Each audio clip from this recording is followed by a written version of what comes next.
It's now 7 o'clock. Welcome to tonight's xMinds event. I'm Melanie Carlos, Executive Director of Partnership for Extraordinary Minds. In a minute, we'll get to our presentation, Welcome to the Neighborhood, Autistic Voices on Community and Connection. For those of you who are new to our events, I want to introduce ourselves. xMinds, or the Partnership for Extraordinary Minds, is a parent-led autism nonprofit collaborating with families, educators, and providers to improve education for autistic students in Montgomery County, Maryland. At xMinds, we're all about community and support.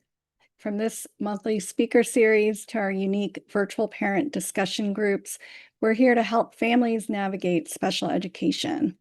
We also host several in-person events, including monthly playground meetups for families with young children.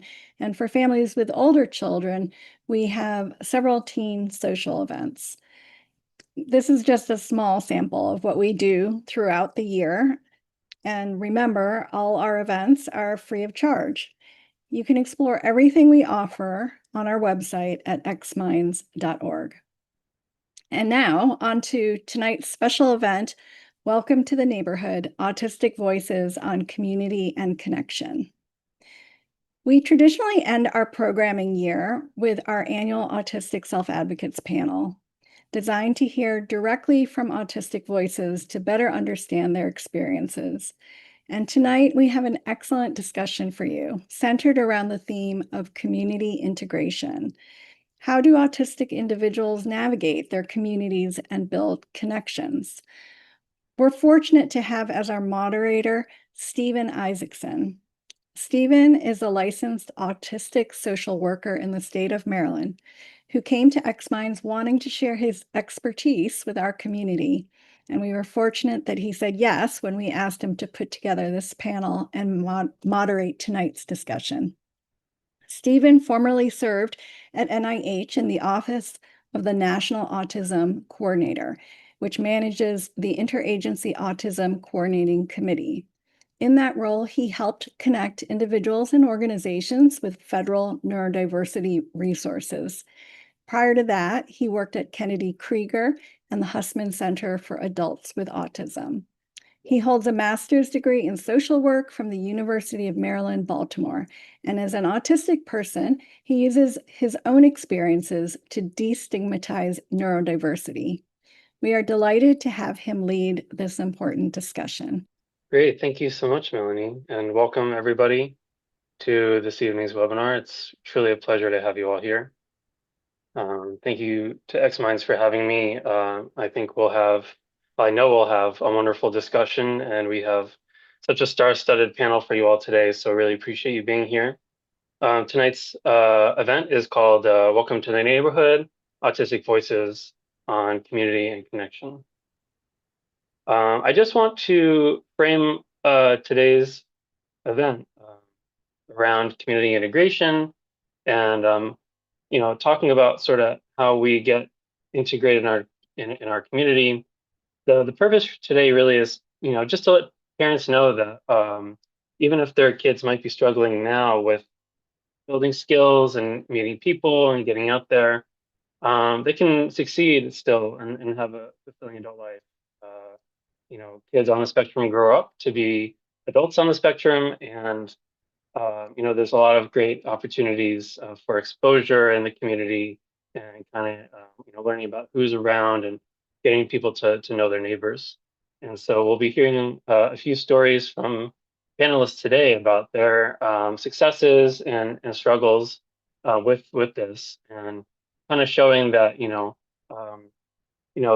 success is possible no matter where you are on the spectrum, and that success is possible in life.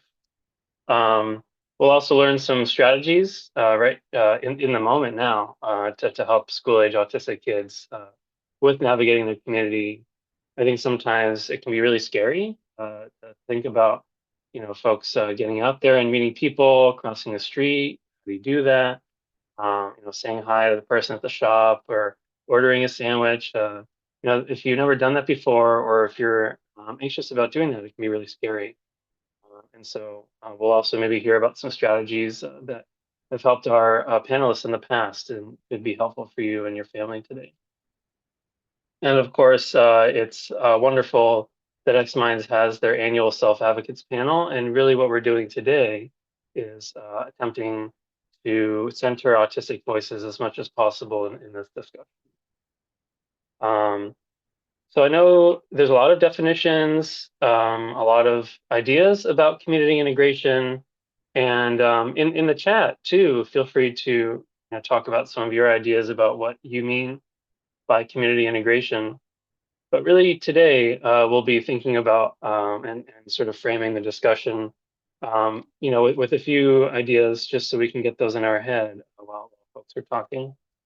The way I think about community integration as a social worker is really the idea that no matter what your barriers are, no matter what your abilities are, there's a community for you that's either near you or online. And right, you have the right to access that community, whichever makes you feel happy, healthy, and secure.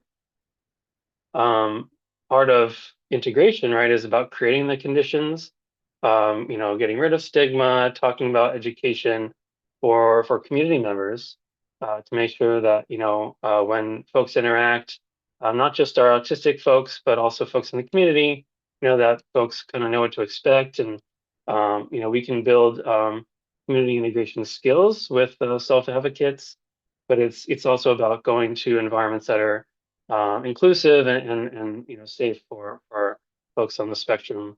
And so that's talking about self-advocacy or doing tours, job tours, maybe making a phone call, talking about sort of these Google images or Google Maps has a lot of good tools for kind of figuring out what putting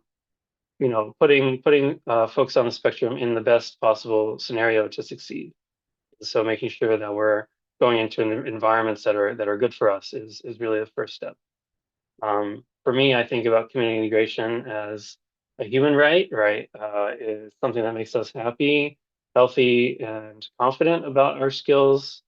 And that's something that we need to get our needs met, right? You can figure out what that means for you, whether it's calling DoorDash or whether it's calling, delivery or figuring out what those third places are in your community, which are places that, you don't have to necessarily spend money to be in, like the library or some coffee shops. So, and of course, community integration means something different for everybody. But in my mind, these are some of my perspectives as a social worker, as someone on the spectrum.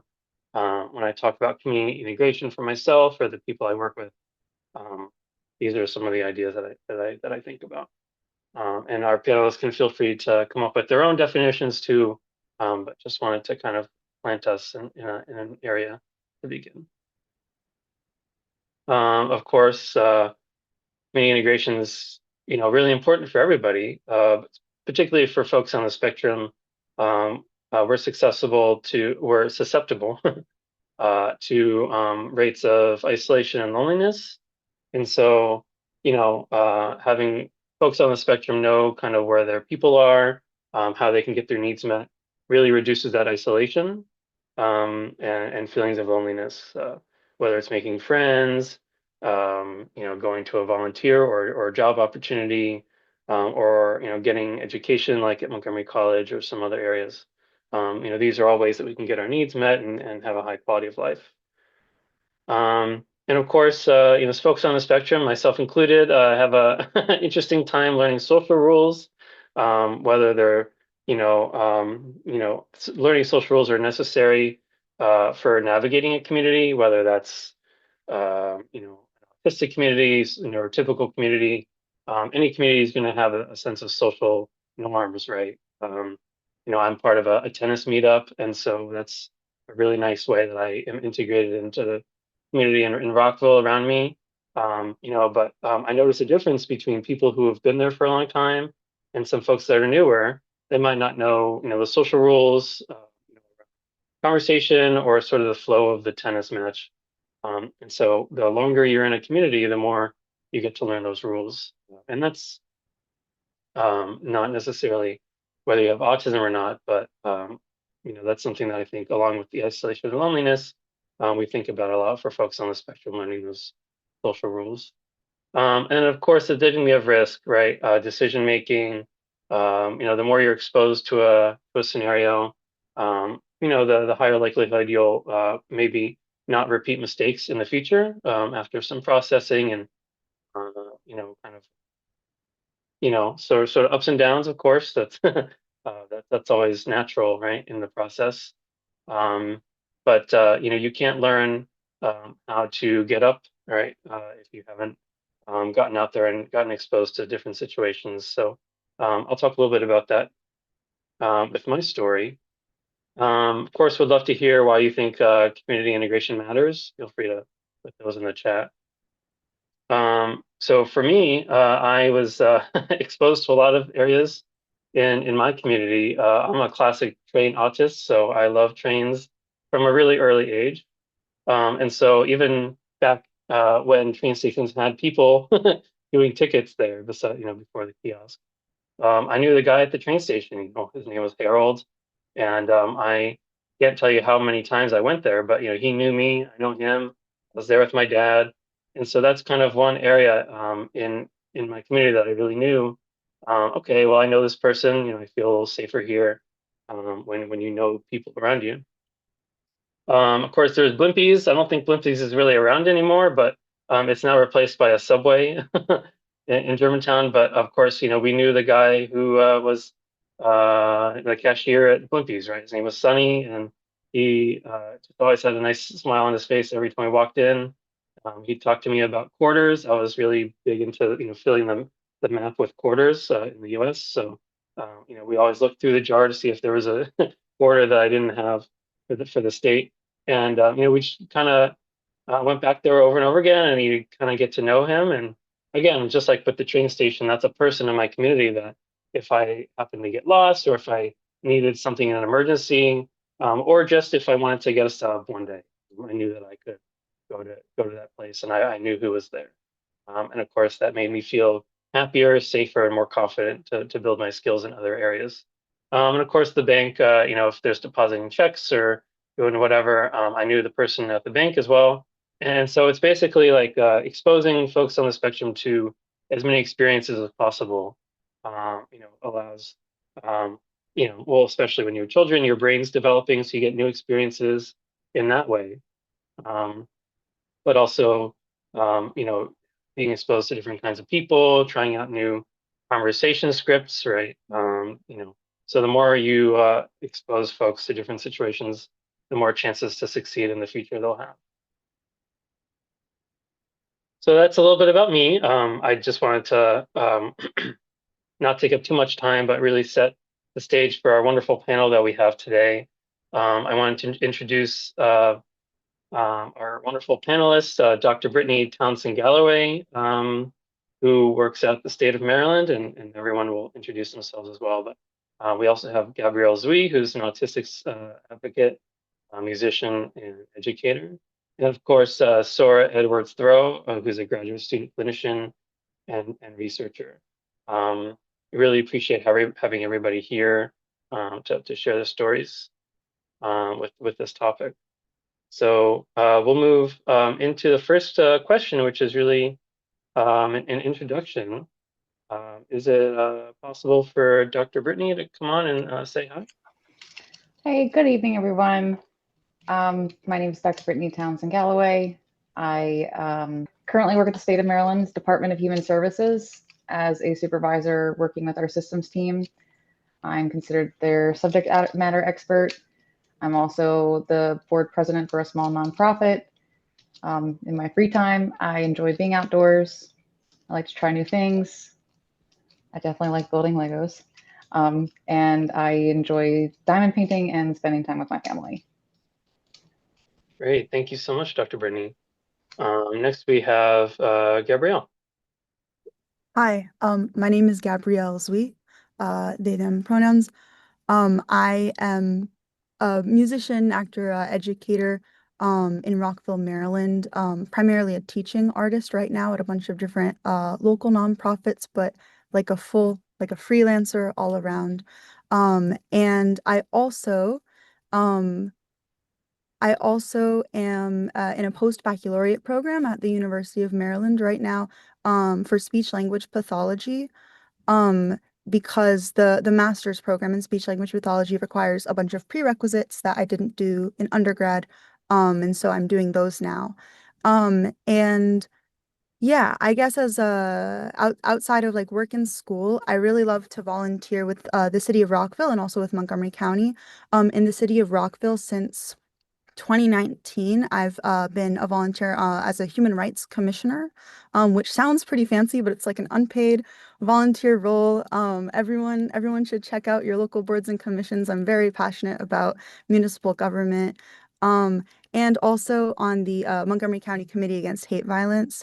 And I don't remember what I already said. Yeah, I'm music, performing arts stuff, and then teaching that stuff. Yeah. Great, thank you so much. And Sora, hi. Hi, folks. I'm Sora. I use he, they pronouns. I'm studying speech language pathology at the University of Maryland, and I'm doing research there on autism in the workplace, specifically like helping neurotypicals serve their autistic coworkers better, and also on autistic conversation norms. Again, like looking at this is a norm that works for me. How can I train people in my life to help talk to me better instead of me always being the one to do all the work? And before I started grad school, I did a lot of social justice advocacy, a lot of things around mediation, racial justice. I'm gonna put a group in the chat that everyone should check out. They are Young People for Progress. They are organizing a protest in the coming days because folks are students in special education are getting harmed on their school bus rides home. So check them out. And I am really into creative writing, especially speculative fiction, science fiction, imagining a better world for all of us. And also really into musicals, super hype from the Tonys that just happened. Cool, thanks so much, Sora.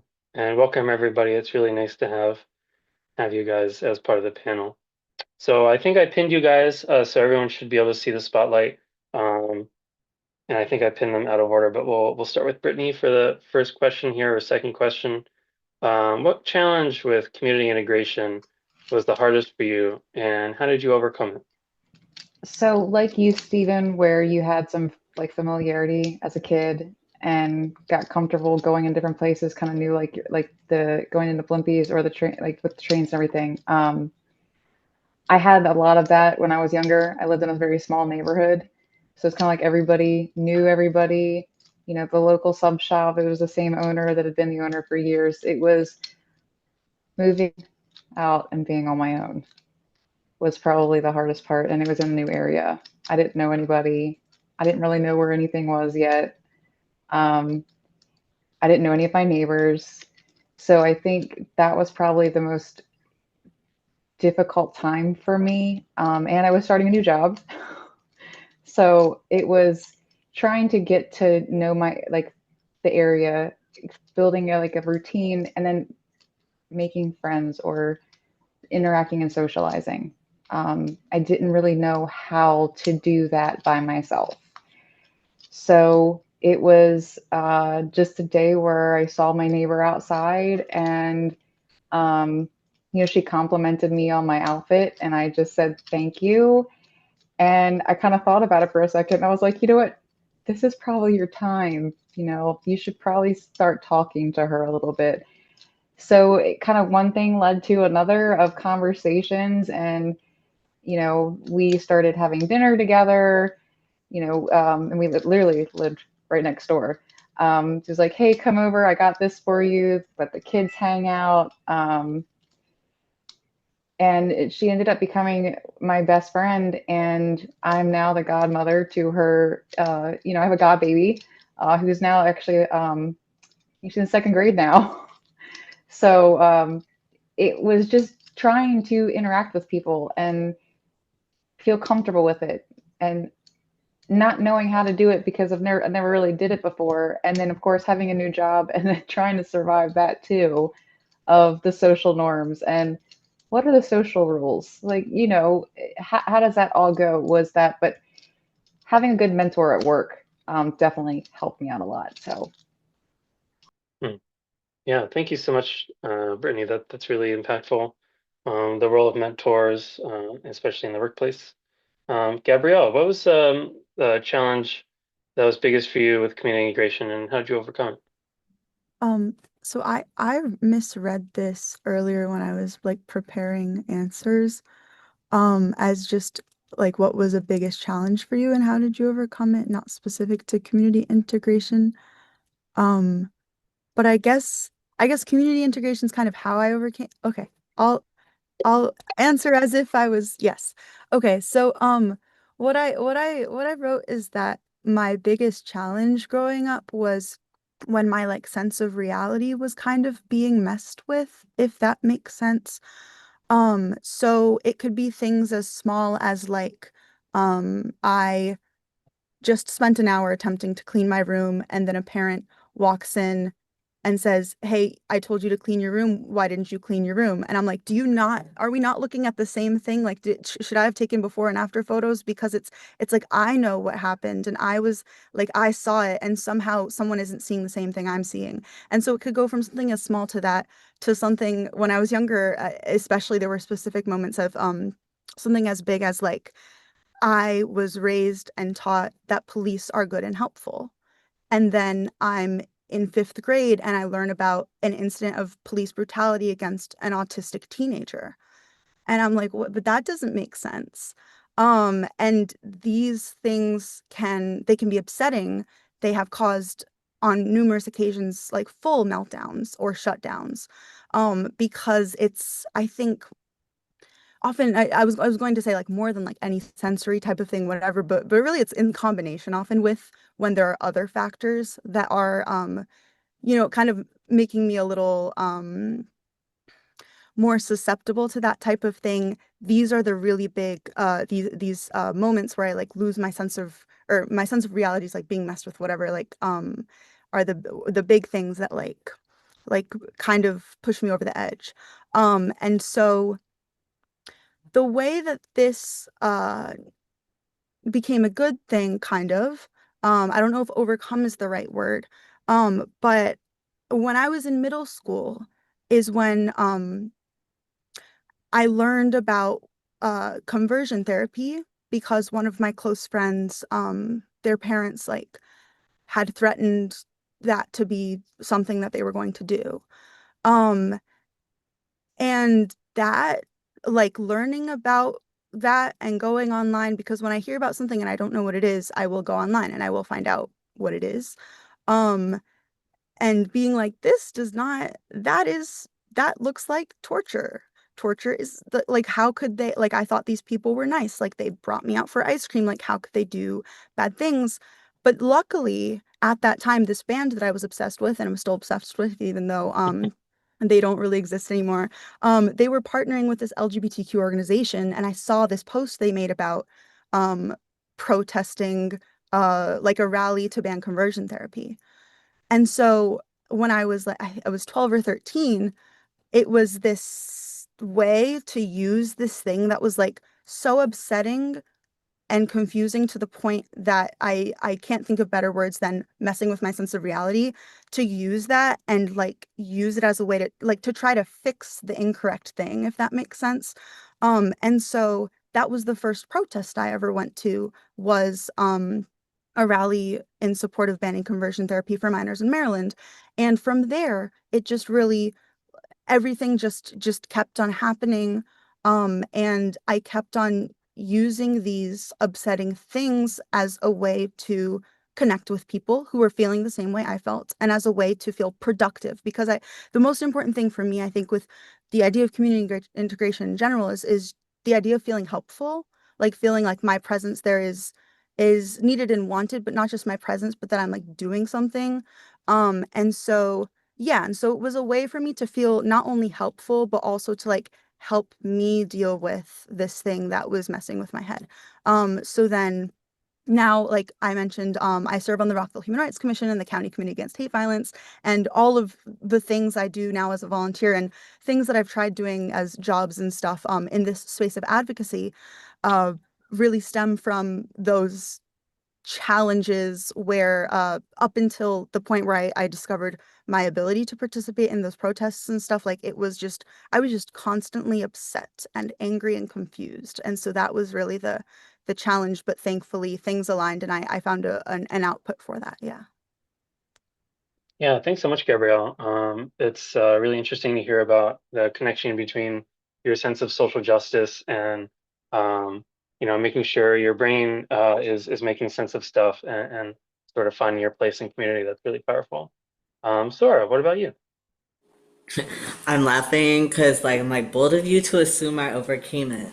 Um, but yeah, no, Gabrielle, like my dad and stepmom did try to send me to like quasi conversion therapy, like one of those like youth boot camps, work camp situations.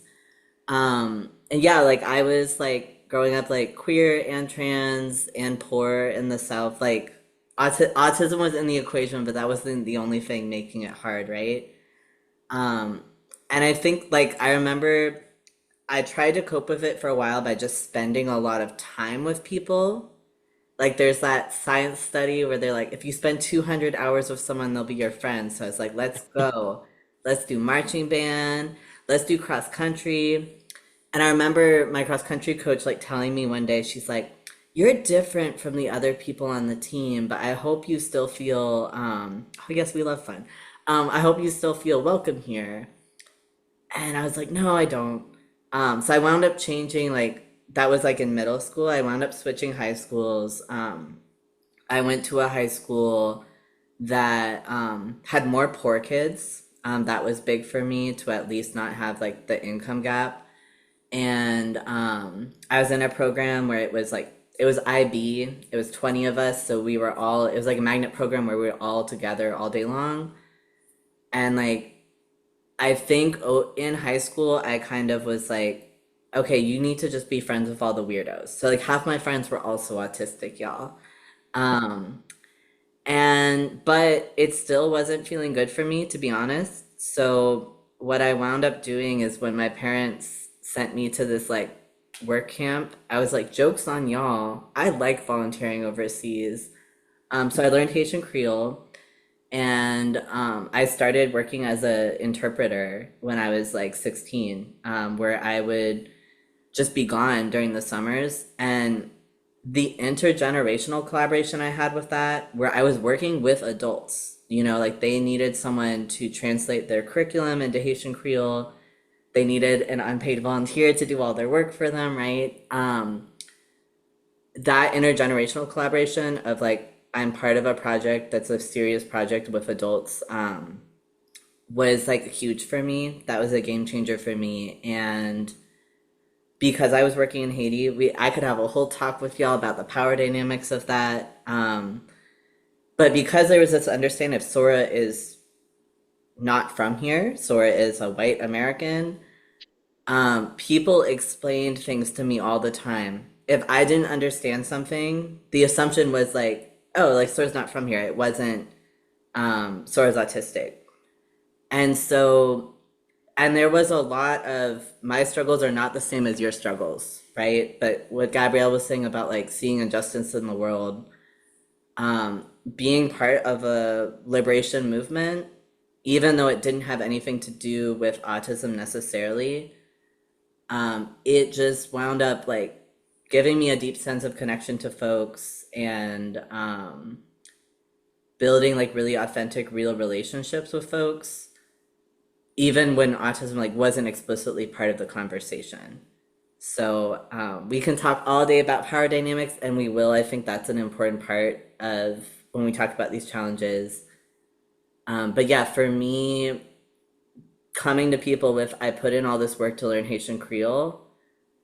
Now can you keep putting in work to help me understand all these other elements? And can we be collaborators? Can we be as an interpreter, I'm already a bridge. So help me be a better bridge was really huge for me compared to like all the other stuff I was trying to do in high school that wasn't quite working. And I do that now. Like I have a high schooler that I mentor in social justice things, right? So keep your kids safe, but also like let them have relationships with adults too. Like community integration doesn't have to be I'm only interacting with people the same age as me. It doesn't work for a lot of autistic folks. Yeah, thanks so much, Sora. I think what I'm hearing from this question too is the power of intersectionality and going into the world as autistic, but also there might be other identities too that if you're not visibly autistic, people might miss. So I appreciate those responses, everybody. That's really powerful. The next question for Dr. Brittany is when you left high school, how did you handle the loss of structure? I know, we have the K through 12, and that's kind of, the structure of school keeps a lot of people, kind of within those bounds of structure. But can you tell us a little bit about how, what your experience was when you left school and kind of, the structural kind of fell off? So absolutely. So as I was reading this question and thinking about an answer, it was kind of like it made me think back even further that I didn't have the typical structure consistently through high school of like, 7 to 3 or 8 to 4 or whatever the school hours were at that time. I know I had to wake up really early and I got home pretty early, so I still had a lengthy afternoon. Because in 10th grade, I was having some problems and my day ended early. I ended up having a half day for part like the second quarter. Then 11th grade, I went back to a normal schedule. And then my senior year, the second semester, I only had one credit that I needed. And I couldn't stay in school. I was having too many, I was struggling a little bit too much. So I ended up working a part-time job for my last credit instead of continuing my graduation year to another year. So, and then it was kind of like when I finished with like, at the point when I started working, I kind of had to look at it as I didn't necessarily want to follow a schedule, like, because like my schedule was my structures. Like I knew what I was going to get into every day for the most part. And instead I just started making it a routine and said, Hmm. what do I know I'm doing? And what do I have control over? What I have control over is how I'm going to prepare myself for the day. Like what time am I waking up? What time am I leaving? What time am I supposed to be getting there? Now, hold that thought because, assuming you're going to get there at 8 o'clock and you hit traffic and get there at 8:05, your whole day is ruined. But I mean, I digress. To being, just trying to keep that consistent routine of like, if I'm off work that day, then that's what I'm calling my weekend, even if my weekend wasn't back to back. It still didn't always work. Like it was very hard to get to that point of accepting that I have no control over what's going to happen when I walk in the door at work. And it's just kind of like, here's what I'm doing. And if I had a routine at work or I knew what I was doing, like this day is what I do these things on this day, or at this time I start doing this, is when people throw curveballs at me and say, so it's like your work schedule is going to change. It was kind of like, okay, I have to take a minute and process it. It's taken me so long to finally understand, like to finally get to a point where I can just kind of go with it. I have give myself 10 minutes to be in my feelings when something changes on me last minute and doesn't go according to plan. That is the rule that my psychologist has given me, and that's the rule I live by. He said 15, I gave myself 10. So 10 minutes to feel what I want to feel, and then take a deep breath and think through how am I going to adjust and adapt. And it's gotten to the point where I gotta go with it. Like, today, for example, was not a day I would typically go to the office. I went to a conference in DC. I decided to drive instead of taking the metro. I didn't think that through very well, but it was just one day at a time, one moment at a time. It came down to when one day at a time was too much, it was 1 hour at a time. And if 1 hour at a time was too much, then it was 1 minute at a time. Mm-hmm. Yeah. Thanks so much, Dr. Brittany. What I'm hearing from you there is building the routine that works for you, right? And part of that exposure piece is learning what works for you. You can't learn what works for you in your brain until you kind of try different things. And of course, it's interesting you took the 10 minutes instead of the 15, because the 5 extra minutes you might be sitting in traffic. So, Gabrielle, how did you handle the structure after? How did you handle the loss of structure after high school? Yeah, so for me, it was actually really good. The loss of structure after high school for 2 years, or not 2 years, my goodness, for two reasons.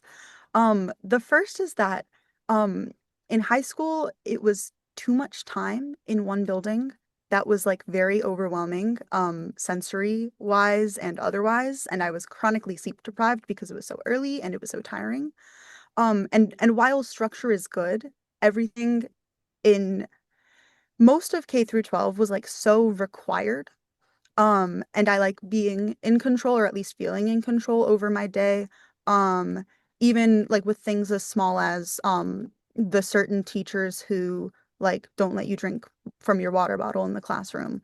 Um, and even when I had an accommodation about being able to drink water throughout class, then some of them would say, "Oh, well, you have to step out of the room because I don't want water on my floor," which I have motor skills issues, but my water bottle is very same water bottle since then, and anyway. The point is there's that reason. And then at Montgomery College, I was able to take breaks between classes and have agency in like designing my schedule with significant support from my advisors, of course, but also agency to like step out of the room and use the bathroom or have a snack without it being like a really big deal. um and without it even being like something that was from my accommodations, because like due to like celiac disease and then other disability things that I had like throughout K through 12, like I did have certain accommodations, but then when I utilized them, it was a little bit alienating. But then in college, for the most part, it's just because you're an adult and you're generally treated a little more like one. um Me like having a snack wasn't like, oh, all the other students are looking at me and being like, why do they get to have a snack? So that was nice. And then the second reason is because when I was in school, I never really had like friends from school. Because when I was younger, I kind of had like different, not different personality, like different modes for different jobs in different places. And so when I was in school mode, I was only in school mode. I was not in social mode.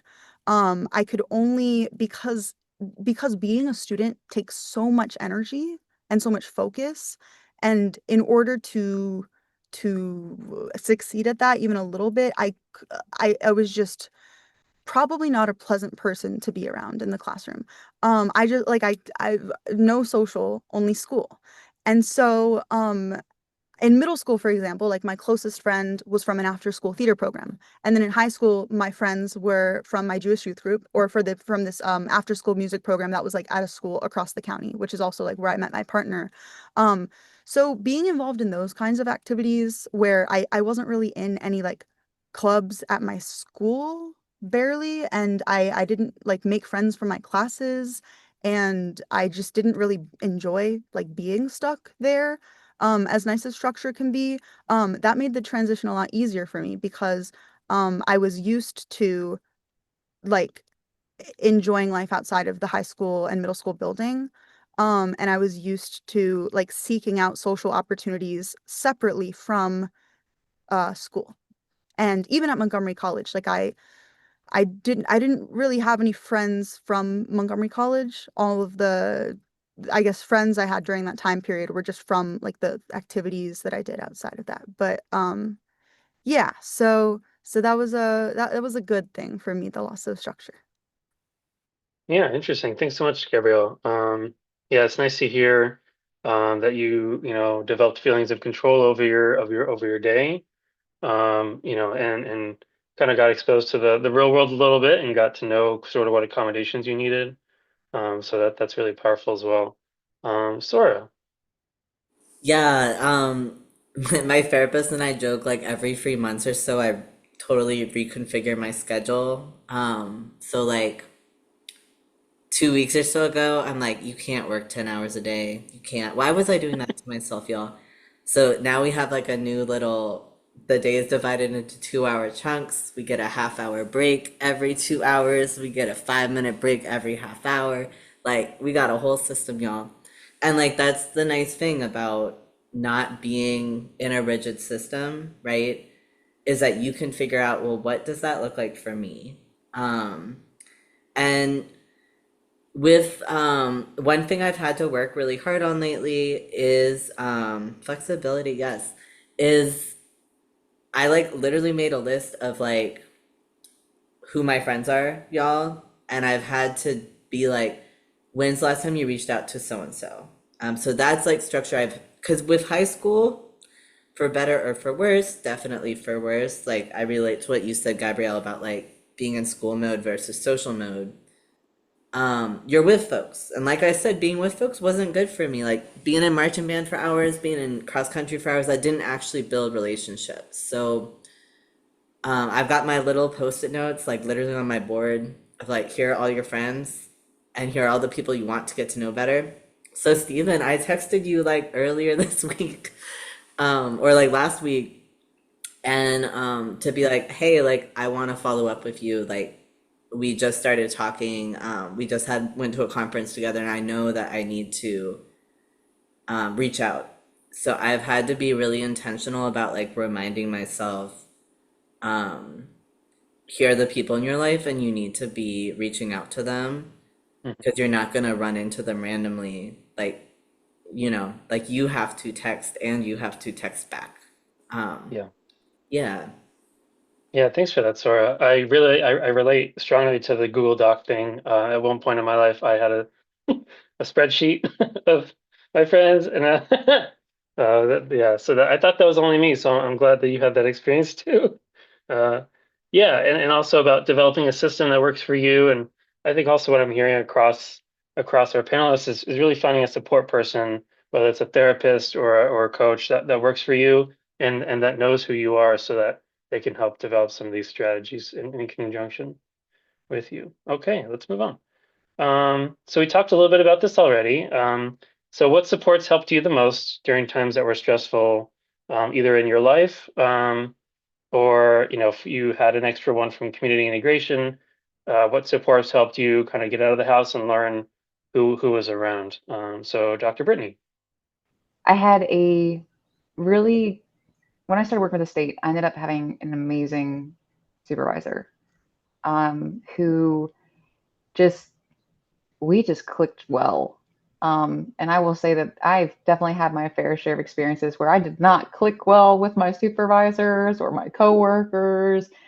That's been like like it's always going to happen no matter where I go. I'm going to butt heads with someone, and it was her just knowing how to work with me. And when I was feeling when I say like overwhelmed or overstimulated, when I didn't even know I was overstimulated, or just frustrated, or I just needed some extra guidance or direction, she always had her door open to me. She would recognize when I needed something and talk with me.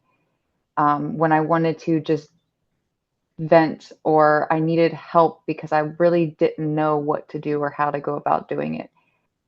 She actually ended up moving out of state 2 years ago, which I felt completely devastated about.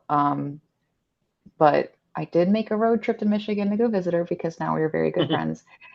But um, my best friend is also someone who's been really great at helping me sometimes with social cues, and kind of picking up on those, and help me get out of my shell. She's a very adventurous, extroverted person. I am not. So we talk about it, and she helps me with my psychologist helps me understand exposure therapy. which that has definitely been amazing. Taking it one step at a time of getting out and about and getting more comfortable interacting with people. And my psychologist, he's been the absolute best with really working with me and giving me feedback, helping me kind of dissect certain interactions a little bit more to understand what they may have meant. Because again, social cues, they're hard. They're really hard. Social rules are hard too. But just having those people really close to me. And I think the biggest support was when, again, my psychologist, my biggest support, because he is the one that confirmed my diagnosis that I received 2 years ago today. Wow. Yeah, congratulations. Yeah. I was so happy. I was like, I think I'm going to cry happy tears. Yeah. So what I'm hearing from you is it's, about finding the people who know you, right? Those supports, but also having people in your life, like friends who might compliment you and pull you out of your comfort zone, but do so in a safe way. Gabrielle. I guess just having systems in place.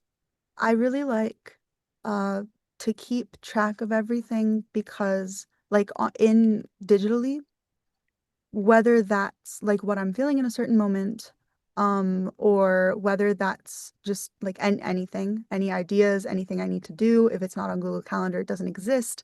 Um, and so there are some apps that are really helpful to me, like the Finch app. I don't know if y'all know Finch. It's a great app. It's free. Um, and it's really helpful because it's like this bird, a finch, and it's this cartoon bird, and it grows based on you achieving your goals. And you can put in any of the goals you want to, whether it's telling it when you need to take your meds each day, whether it's one of the goals I have on there right now is call, text, or visit someone. One of them is like doing my physical therapy stretches. And so like it's a great checklist that gives me like immediate feedback. And I think that's pretty good because before things get stressful, or even while things are stressful, but before they get like bad, I think these kind of supports that are more like maintenance, self-care, preventative are really important. But also, oh my gosh, I'm just an advertisement for this app now because this app also has like a little first aid button, which is when like you're really going through it, and then it has it has the videos. It walks you through the breathing exercises, or it walks you through like whatever you've selected ahead of time that you know is helpful for you. Um, but yeah, so basically, for me, because people are great, but people are always, aside from like, your therapist who, like if like that's their job, but people are always going through things also. And so I like to depend on my systems first. And Hmm. obviously, like it's also important to have, I'm in a support group, for example, but that's only once a week. And I can't at any given time, it doesn't feel right with most people to bring up something that's very stressful. And so I like to depend on my systems first. And then if I really need to talk through something with someone at 2 in the morning, I have a few people who I could FaceTime if I must. And that's great because I didn't used to have that. So that's really cool. And yeah. So shout out Finch and shout out spreadsheets. Amazing. Yeah, thanks so much, Gabrielle. I'm definitely going to check that app out. It's called Finch. And the idea, right, the visual of the bird getting bigger, the closer you are, or the more you work towards your goals. I just absolutely love that. Um, Thank you so much for that recommendation. Sora. Yeah, no, I think the big things for me that have been most helpful have been when I connect with people who have some sort of commitment to talking about deep things.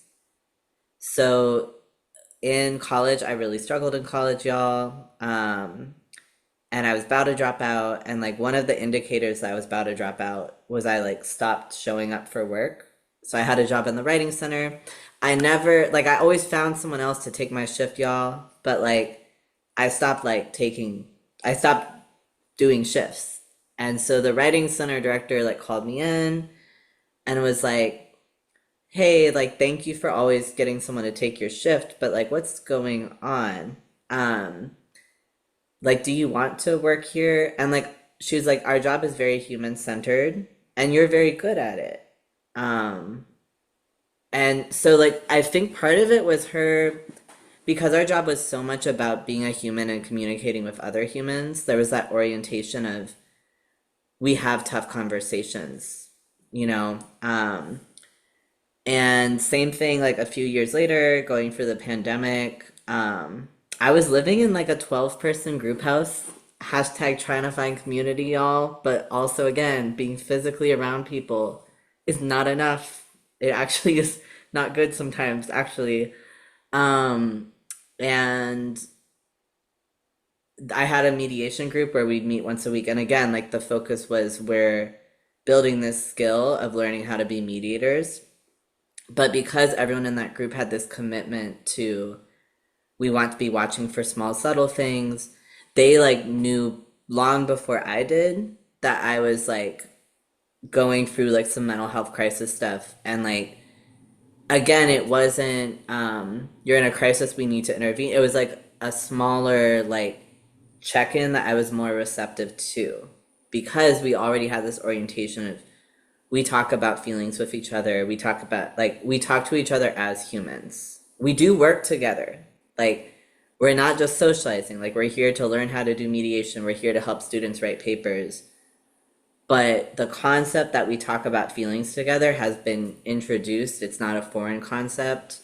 And we have trust around our ability to talk. Like those spaces were so much more meaningful to me than like I live with these 12 people and we try and talk to each other every day and it's not actually working. Like that mediation group got me through the pandemic so much more. I love my social justice spaces too, y'all, but again, it has to do with like the group's orientation and practice and skill with talking about hard things, especially for like a thing about being autistic is I'm like, wait, everyone is bad at this. None of y'all know how to navigate conflicts. That's not an autistic thing, right? Like all y'all, like people are bad at that in general. So people who had a commitment to let's learn the rules of how to communicate, like let's learn how to write papers, let's learn how to mediate. Those folks were just so much more competent with me than other people in my life who also cared, but didn't always know what to do. Yeah, thanks so much, Sora. I think that is in conjunction with my experience in group projects when you have a group project and no one's really taking the lead and it's just kind of anarchy in those. And, you know, I try not to be the leader of anyone, but I'm like, hey, like, you know, can we set like any parameters at all so, as an accessibility thing so we all kind of know, you know, what to attach ourselves to and then we can move forward in whatever way we want. So I appreciate that. Okay, so moving into question 5, and then we have question 6 after this, and then we'll take some audience questions. So feel free to put those questions in the chat, audience, and we'll make sure that we get them to the panel. If you have anything burning that's been on your mind. So we have question 5 here. We have 2 more, and then audience questions, and we have about 30-ish minutes. So even with your success, what is still a challenge for you? We can start with Dr. B. So I like this question a lot, actually, because everybody seems to think I've got it all together. Like I'm being held together by like duct tape and super glue some days, and it's not really holding up well. But you know, it's fine. It's fine. Everything's fine. But I think even like the most challenging things that is, you know, I really do try my best to see myself as a very successful person. That I'm doing a lot better than I feel like I'm doing. But I have a hard time not caring what other people think because you know, growing up being that awkward kid that that really didn't understand why and why things were so hard, and people talking about me all the time or making comments, being bullied. It's the kind of stuff that I dealt with. And it was, did I say something wrong? Did I do something wrong? I'm always worried about how I'm perceived, or, was something taken the wrong way. And lately I've gotten better, significantly better. Because, I know that not everybody's going to understand me. And I feel like it's the thing of, yes, I have an answer. I know I'm autistic. And it's like, you don't seem very autistic. Thank you. I don't know what that's supposed to mean, but awesome. I know that I am not everybody's cup of tea, because some people don't like tea, or they preferred ice instead of hot. Maybe I'm just a cup of coffee instead. Like, I am different. We are all different. But I just know that if there's something that somebody doesn't like that I've said, I mean, I know I didn't say anything that was incorrect. It wasn't wrong. So as my psychologist says, he's like, it sounds like a them problem, not a you problem. And that is the motto I live by. If it wasn't wrong and it wasn't inappropriate and they didn't like it, well, I'm sorry you feel that way. The other thing that I find that's really challenging is, and I think it's something I deal with at work, is we're required to take some mandatory trainings. And it's, it's pretty standardized of the customer experience.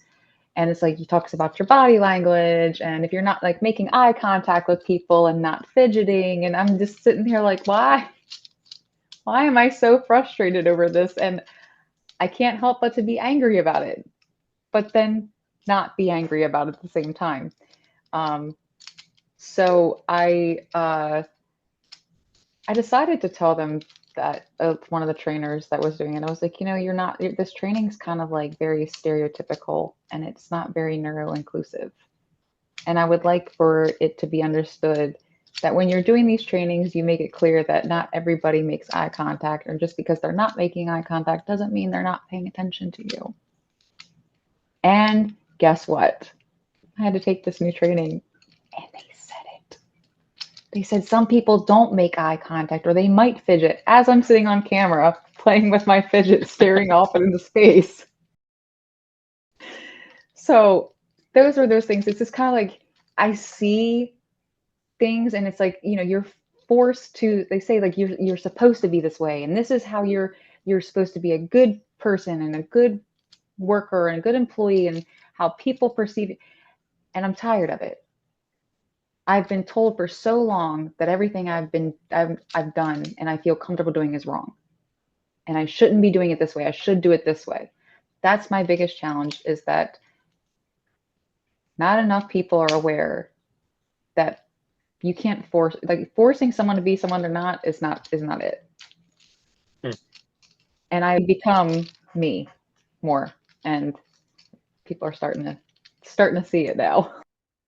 Cool. Yeah, awesome. Thanks so much for that response. Yeah, and I think a lot of exposure to different kinds of situations can help people figure out kind of who they are, what they're about, what situations they like and don't like. And so really, really appreciate that insight. Gabrielle. So all of that. But also maybe two things. First is just like the logistics of disabilities.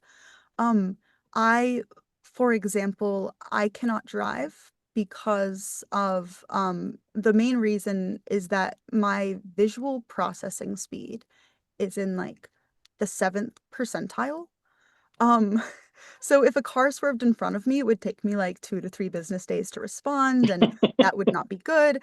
And so, yeah, and not to mention, like, even if that were not the case, there's just like the overwhelmingness that I think would exist with driving, even if I don't know. I guess I can't really conceptualize if I were able to process visual things faster, because I guess like I don't have anyway, the point is, yeah, so things like, oh, I can't drive, so I don't have a driver's license, so this job that I'm otherwise fully qualified for, I cannot do. And then even jobs that like don't require you to have a driver's license, just the logistics of transportation and stuff.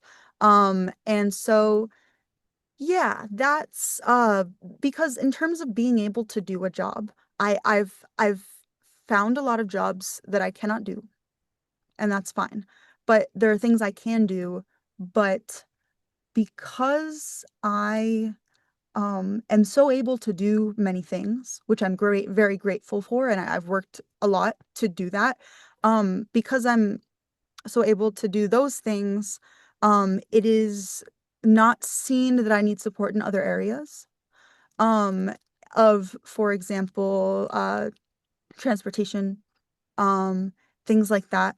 And yeah, I think this goes kind of into what the last question is going to be because um I I've been, I guess, labeled learning disabled my whole life. I don't I didn't mention this in my intro, but I was diagnosed with autism um only formally when I was 20. I found out I was autistic when I was 16 because that was the first time I went to a psychiatrist instead of getting my ADHD meds from the pediatrician, who I will not get into right now. But lots of yes. But basically, uh I was diagnosed with ADHD in early elementary school because that was the thing that affected everyone else the most. That Mm, was the thing that was so unmissably visible and also, impacting my academic performance and whatnot.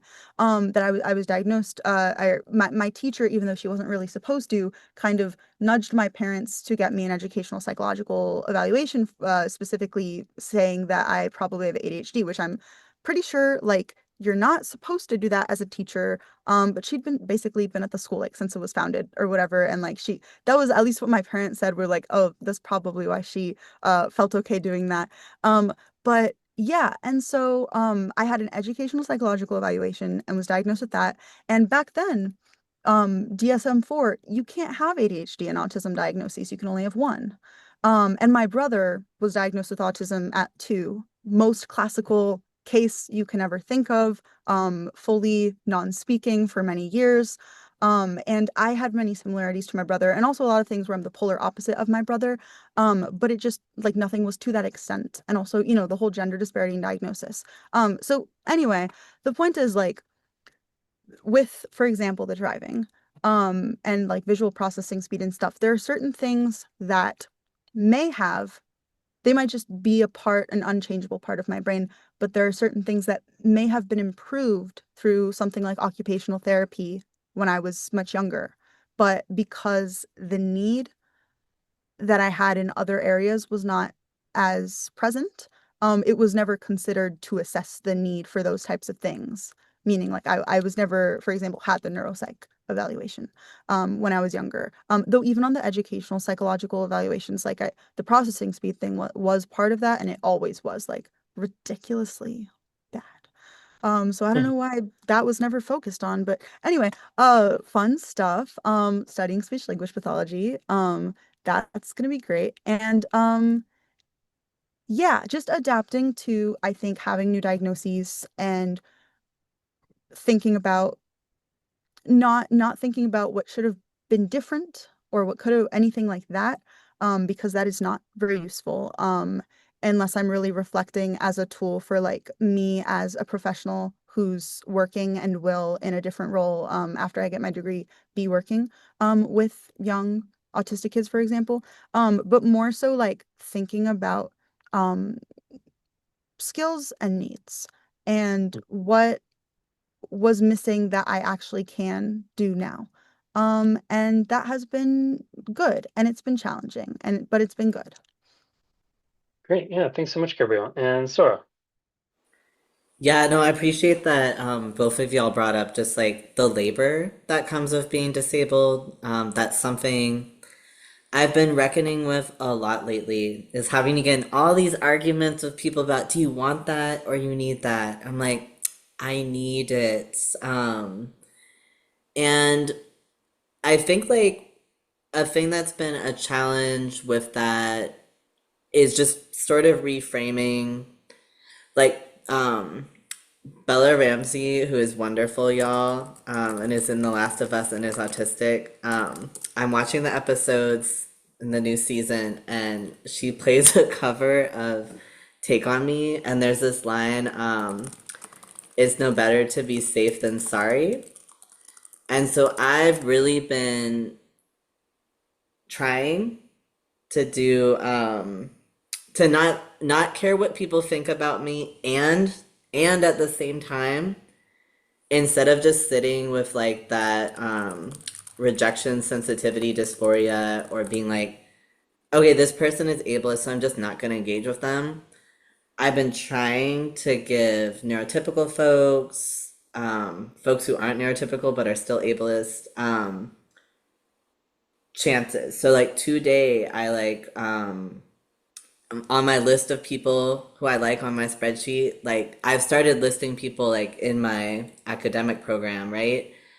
And I got one of those people. I was like, can you please sit with me and help me talk to this other person who's been treating me really disrespectfully lately? Can we all three of us get together and have a conversation, right? So, and I went into that conversation being like, my goal is just to share how I've been. I don't know how they'll respond to that, but as part of like a person with integrity and authenticity, I don't want to let someone hurt me and not let them know that they hurt me. And so being in a place where I can take risks like that and I can put in that labor. I had 20 other things I was supposed to be doing today, y'all, including getting ready for this panel.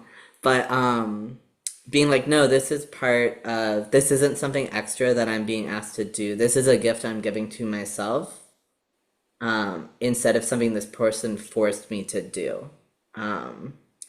So that reframing of being disabled in the world is more work. And I want to do it because I owe it to myself, like to let people know what's going on with me and to try and build that authentic connection, whether they reciprocate it or not. That's been great, and it's been real hard, and it's worth doing, right? Mhm. Yeah, thanks so much, Sora. Thanks everyone for their really insightful responses to this question. So the last preset question is when I was a kid, I wish I knew, ... and you can fill in the blanks here. If you can keep it to a minute each, that would be great, so we can move on to audience questions. I will say that I'm 50-50 on this, but sometimes I wish I knew I was autistic as a kid instead of an adult.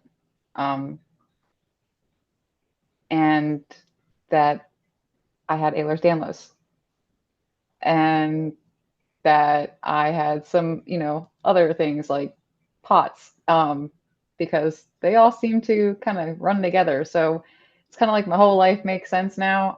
But honestly, I'm so hard on myself. And I think I said this earlier. I am so hard on myself that it's not even funny. And when I think I'm not doing great, I'm not doing enough, everybody's like, you're doing too much. You're doing great. And sometimes I don't see it. I just wish I knew how awesome I was going to end up being, because I would have, I would have definitely stopped worrying about what everybody else thought, and I would have focused on myself. And I wouldn't have been so afraid to take advantage of some amazing opportunities that I have finally accepted and pursued, instead of sitting back quietly where nobody noticed me because it was just safe. Maybe I wouldn't have been that awkward kid in high school or middle school who stood in the corner eating their lunch because I wasn't comfortable enough to sit down with anybody. And I just prayed a teacher would never find me and say, you need to go sit down. But sometimes I wish I knew. Maybe it would have been a little bit easier. But maybe I wouldn't have gotten as far as I have. So yeah, I just wish I knew that everything was going to be okay. And as hard as it was, it all paid off. Amazing. And every Yeah, day it pays off. that's brilliant. Thanks, Dr. Brittany. Gabrielle. when you were a kid, what did you wish you knew? Mostly that. Um, yeah, I again like don't because I like will if I didn't write an answer to this question because if I'd tried to think about it for too long, like I would have ruminated and it would have probably been bad. Um, but I guess yeah, the only thing I can say like with no doubt whatsoever is that certain physical diagnoses, I wish I had them sooner. The pediatrician I mentioned earlier, for example, I have celiac disease and I was tested for it. Growing up, that pediatrician told my parents that I was throwing up for attention because my autistic brother got all the attention. And then I was tested for it like right around my ninth birthday at my annual checkup, and they didn't let us know. And then a whole year later at my next like annual checkup, um, they were going through my chart at the beginning. They were like, blah, blah, blah, celiac disease. But we were like, what? And I had a whole year. And I'm just like, there are so many complications I have now, like bone density disorder, whatever, that, that year alone probably didn't make the difference but that are correlated with having untreated celiac disease. And then the other disorders that I have in terms of like physical illness and disability stuff, that just like if I had known sooner, it wouldn't really change anything about like my academic or other trajectories versus like being diagnosed with autism sooner is like a thing that if I could think for hours about that. It's just like I would have been in less pain and I would have been less tired for the most part. And have to deal with less gross things. So yeah, I wish I as a kid I wish I knew um about the physical diagnoses of conditions that I have had for most of my life, but only was diagnosed with more recently. Um, and just that to say that there's such a high correlation with a lot of these different conditions and autism. And so please, anyone who's listening, like believe your kids. If you're here, you probably already like have a practice of doing that. That's good. Like when they say they're feeling something, because even when they aren't exactly feeling that thing, they might be perceiving something that feels like that thing, and then that can indicate something else. So like uh get your kids checked out for all the stuff. Thanks, Gabrielle. And Sora. I'm gonna drop in the chat. There's this quote I really like. It's from this book, Loud Hearings Autistic People Speaking. It's a collection of essays. That essay's by it's they only use the initial E, otherwise I'd give the writer credit. But they talk a lot about connecting with autistic folks and what it's like what that connection looks like and feels like, and what it means. And yeah, I had a lot of autistic friends in high school. It was great, but I don't think I really connected to like disability justice as a movement until later. So like seeing autism as a political identity, seeing disability as a political identity, understanding like my history, understanding I have disabled ancestors, like all of that came a lot later. Um, and I think it would have helped to have it sooner. So teach your folks about disability justice, teach your folks about all the justice, right? But like understanding how disability justice is intertwined with racial justice. I could go on and on. I will not. But that grounding in like the political nature was really important, and I wish I'd gotten it sooner. Yeah, thanks so much, Sora.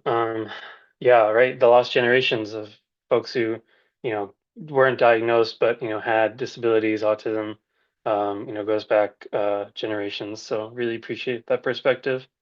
So we're going to stop sharing this and spotlight. I see myself for the first time tonight. Okay, great.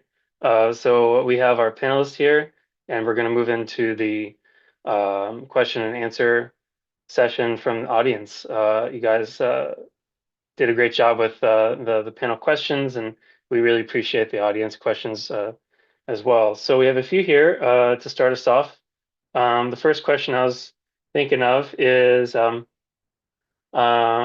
so do you find it easier to connect with folks on the spectrum or neurotypical folks? Is there one that's easier than the other? And we have about 10 minutes for a few questions, so try to keep it short. Anyone can start. I just try to connect with people, but I'm starting to realize that it's a lot easier to connect with my neurodivergent, you know, group versus my neurotypical. There's opposite extremes of autistic people. Gabrielle kind of brought this up with their brother. Like, I love all autistic folks. We're all great. And like, there's autistic folks who get on my nerves and we cannot exist in the same room. And I think that's actually important to acknowledge both those truths. I think, I guess it may be that it's easier to connect with neurodivergent individuals, and I don't like using neurodivergent as a broad, like as a word that encompasses all neurodivergent identities, because like that's a lot of different diagnoses and identities. But generally, yes.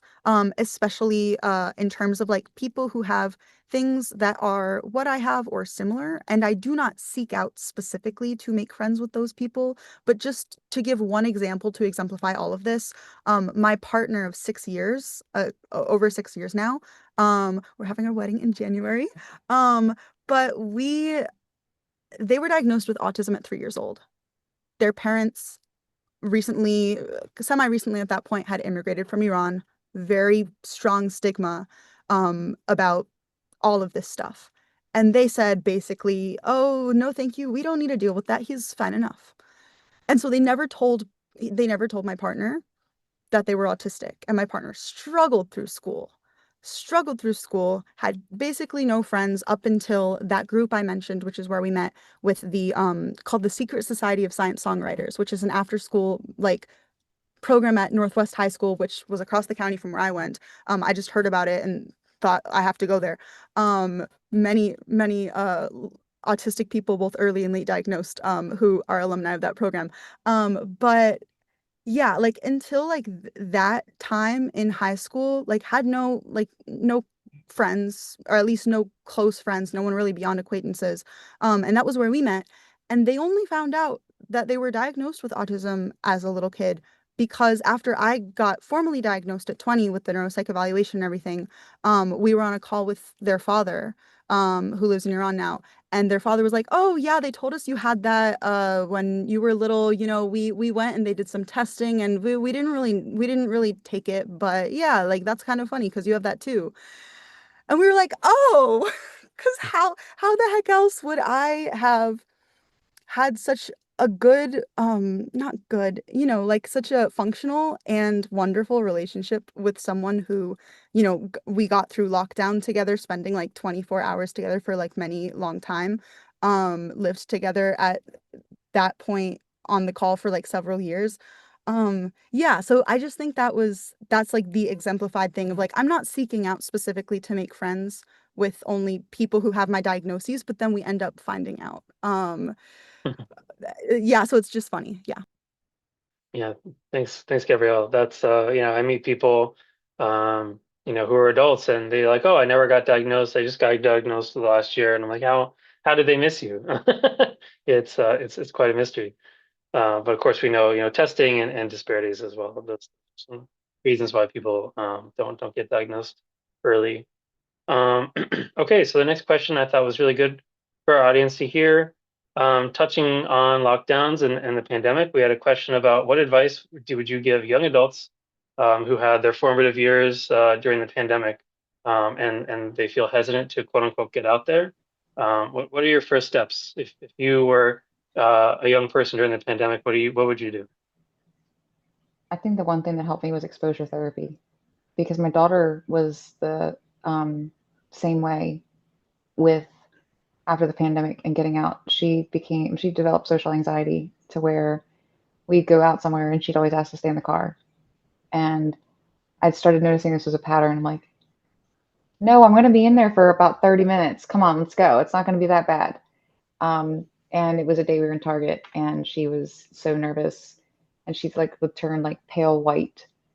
And she was taking the cart and she was trying to navigate around people and it wasn't that busy, but she was running into things and knocking things over like she was in a rush. And I was like, okay, hold on, what's going on? So I talked to her therapist about it and they kind of got out of the room. We started doing exposure therapy, which is what I was doing. So I was kind of taking those baby steps of, I'm going to go do this today. And if I can make it 10 minutes, then we're going good. Not try to do it again. Can I make it 20 minutes? And I always, like, sometimes I had somebody with me, or sometimes I did it by myself. So, and I went somewhere that I was familiar with, that I've been to a lot. So I knew where everything was.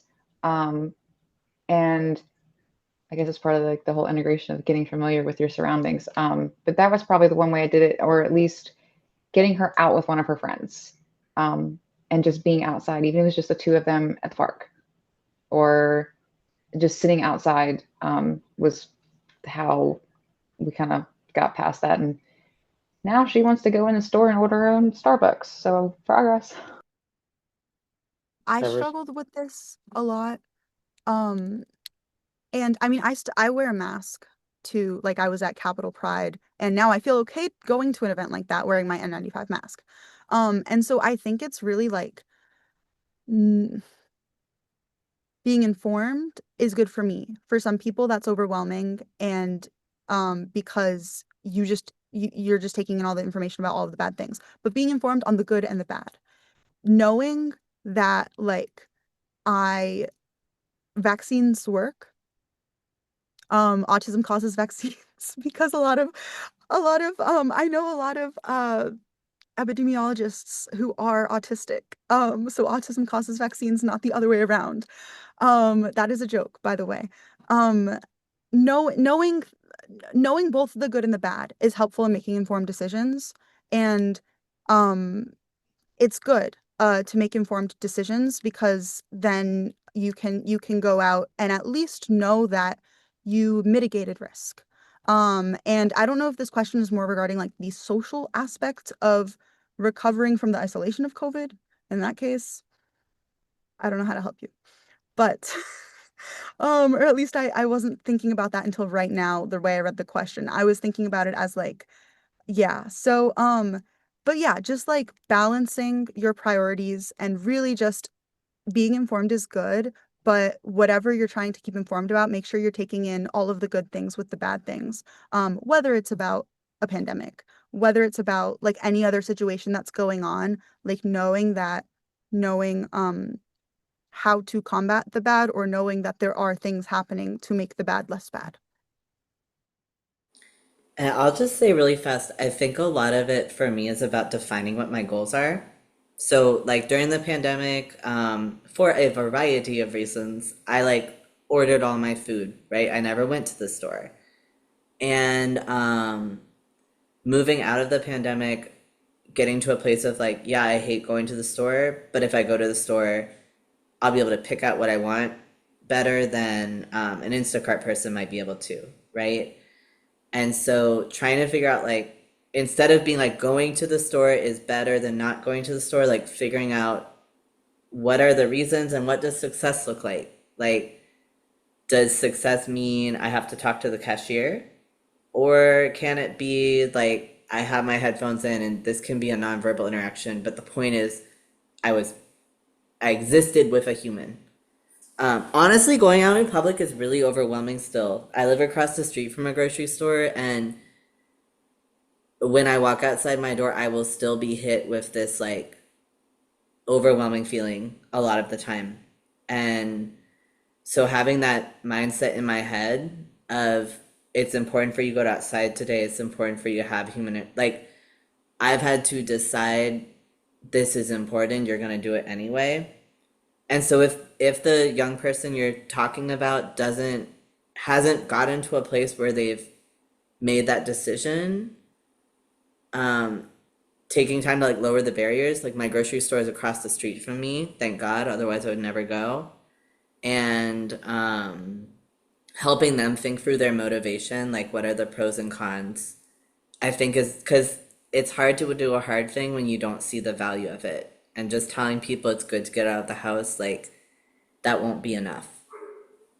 Wow, that's really powerful, Sora. Thanks so much, and thanks to all of our panelists for a rich discussion and it's just been truly a pleasure to get to know you guys and hear sort of everyone's journeys. And I know a lot of folks in the audience really got a lot out of this session today. So we truly appreciate your time and your insights. And best of luck to everybody moving forward. So with that, I'll send it over to Melanie. Thanks.